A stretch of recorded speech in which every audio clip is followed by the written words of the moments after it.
જય માતાજી, જય દ્વારકાધીશ બધાને. જો કે તમે બધા મજામાં જશો ને અમે પણ મજામાં છીએ. આજે ફરીથી તમારા બધાનું સ્વાગત છે અમારા નવા બ્લોગમાં.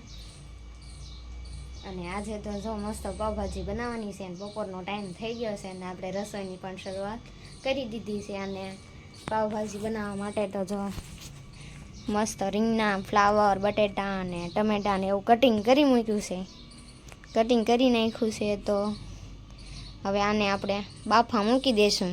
તો કન્ટિન્યુ બ્લોગમાં બધા બન્યા રહેજો. અને આજે તો બનાવવાની છે ભાજી, એની ફૂલ રેસીપી પણ અમારે બ્લોગમાં મૂકવાની છે. તો કન્ટિન્યુ બ્લોગમાં બધા બન્યા રહેજો.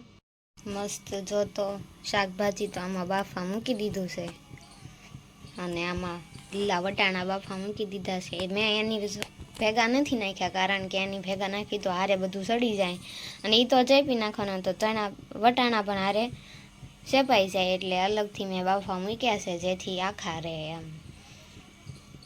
ચાલો તો બફાઈ જાય ત્યાં સુધીમાં આપણે રોટલીનો લોટ બાંધી દેવી. મસ્ત જો તો અત્યારે શાકભાજી સડીને તૈયાર થઈ ગયું છે, બફાઈ ગયું છે. આ બાજુ વટાણા પણ બફાઈ ગયા છે. તો મસ્ત હવે પીસી નાખવી, અને ડુંગળીને એવું છે એને સુધાર નાખવી, કટરમાં કાપી નાખવી, એટલે ફટાફટ સડી જાય. મસ્ત તો ભાજી વઘારવાની તૈયારી કરી દીધી છે, અને આમાં તેલ પણ મૂકી દીધું છે, ડુંગળી સુધારી છે, ટમેટું તો ઓલરેડી આમાં આપણે નાખી જ દીધું હતું.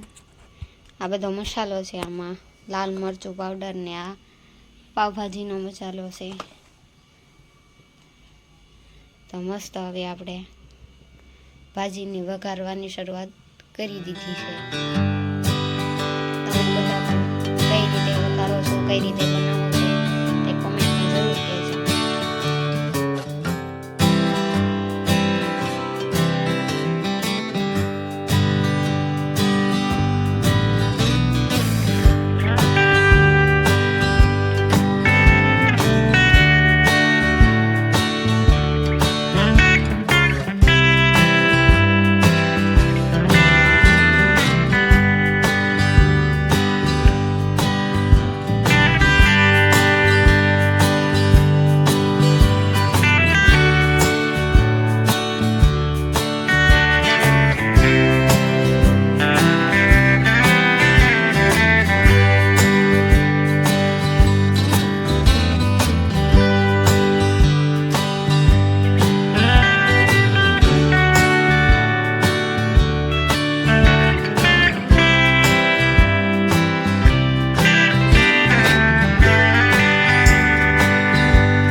અમે તો જો ભાજી કાંઈક આ રીતની બનાવી છે, અને દુકાન જઈએ તો ન જ થાય ને, કેમ કે ત્યાં તો કેટલા મસાલા નાખતા હોય.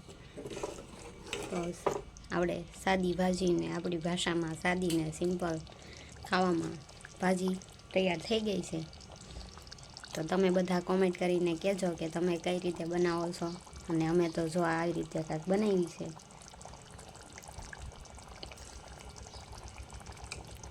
આમાં કંઈ ઘટતું હોય તો પણ કોમેન્ટ કરીને કહેજો કે તમે આ નથી નાખ્યું એમ.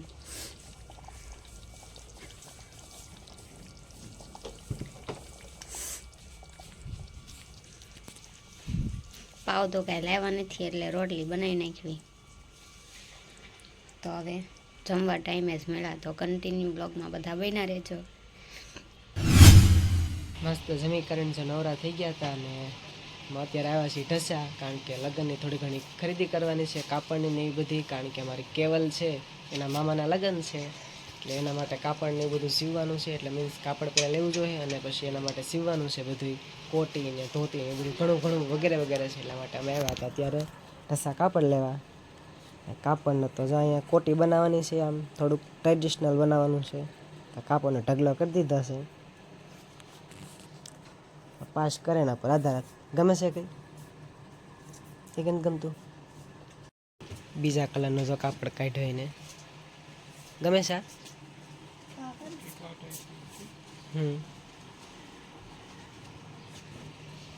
એટલામાં જેટલું જોઈએ એટલું કાપી દો ને, મીટર હવા મીટર એ રીતને. હા એમ.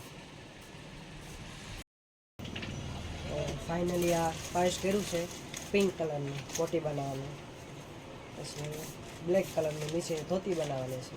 હવે આમાં જે કંઈ મટીરિયલ જોઈએ એ બધું લઈ લઈએ. આવે છે કંઈ ધ્યાનમાં બીજું? જો સો એમ મોર પીછાવાળું છે, બ્લાઉઝનું છે કાંઈક જો એવું જ છે ને, બ્લાઉઝનું છે ને.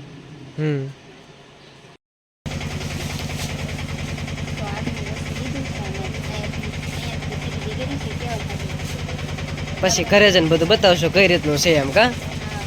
ના રિક્ષાવાળા ભાઈનો રિક્ષાનો અવાજ ક્યારનો આવે તો ઘરે જ હશે. લ્યો ખરીદી કરીને ખડા તડકાના ગયા હતા, તો મેં કીધું થોડોક રસ પીતા જાય અને બેસી ગયા. અહીંયા તડકો લાગી ગયો, બહુ તડકો લાગે. કસા ચોકડી પર જો બહુ તડકો છે, એટલે પબ્લિક કોઈ નથી, સરકારી બસો હાલે ન કરી. લગ્નની ખરીદી કરીને પાછા એવા દુકાને ને રાબેતા મુજબ પાછી દુકાનનું કામ ચાલુ કરી દેવી, કારણ કે રાબેતા મુજબ શબ્દ હમણાં તમારા સામે મેં રજૂ નથી કર્યો, એટલા માટે આજે દુકાન આવીને મેં વ્લોગનું સ્ટાર્ટિંગ કર્યું પાછું. એ પતિકા ઘડિયાળ રમશો? ઘડિયાળ નો રમાય. એ તો ઘડિયાળમાં મથે છે, તો આપણે પાછું રાબેતા મુજબ કામ ચાલુ કરી દેવી. તો કન્ટિન્યુ વ્લોગમાં બધાય બન્યા રહેજો. તો વાળું પાણી કરીને નવરા થઈ ગયા અને અત્યારે અમે જઈએ છીએ કથામાં. કથાનો લાભ લેવાનો છે, તો કન્ટિન્યુ બધા વ્લોગમાં બન્યા રહેજો.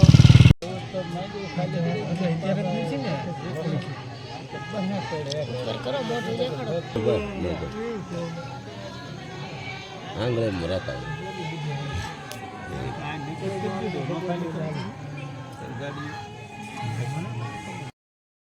ચાલુ છે.